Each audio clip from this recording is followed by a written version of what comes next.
Thank you for watching, everybody.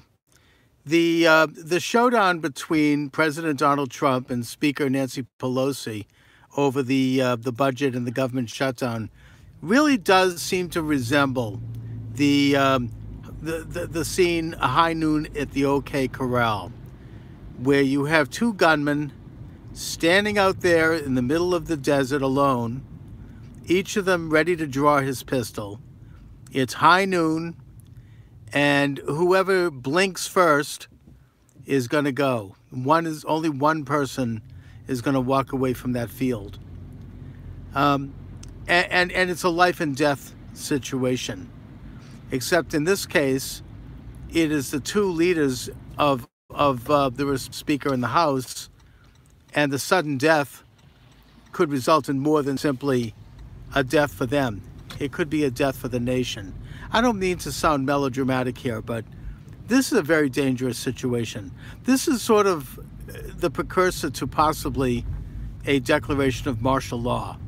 This is a real hardcore deadlock that could really become very much bigger than we can even imagine. And I'm very concerned about it. I think everyone probably watching this program also is worried and concerned about it. And there is just a lot at stake here. This is a showdown at the OK Corral between the counter revolution, if you will, led by President Trump, who is standing up to the entrenched, old, deep state apparatus that operates in a way that is secretive and nonsensical. After all, there's no reason why our government shouldn't build a wall on the southern border. It makes perfect sense. So, you know, there's something about the opposition to that has a nonsensical element to it that has become the classic methodology of the deep state. There are so many policies that they endorse and that they support and they promote that make no logical sense to any average person. And yet there's something bigger going on. There's a secret agenda. There's an aspect to it that we don't understand because we're not supposed to understand it. So we have President Trump on the one hand, who's honest, who is making a very good and actually very progressive proposal, which is to secure the southern border from illegal crossings, and at the same time offer citizenship. They born here or they came here as children.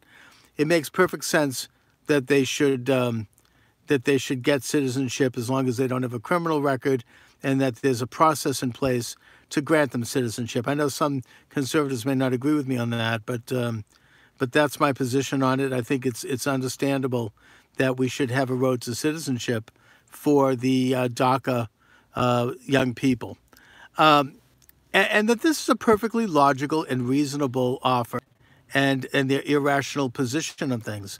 They're not going to accept something because they have a surface. They do not want to give a victory to President Trump. That would be a devastating political defeat for them. And second,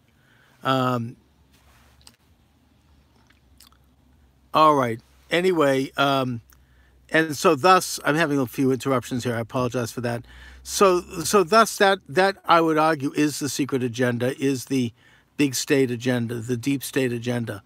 And that is that, you know, they believe in this messianic one world order government thing. They're not strong advocates of a national state, which is what President Trump does support and which obviously makes common sense. So thus you have the high noon at the OK Corral. The forces of reason, the forces of logic that want to support a sovereign state for ourselves and for our future versus this New World Order, fuzzy, utopian, messianic movement that the left represents and that they're secretive about because they know that out in the open, they would lose.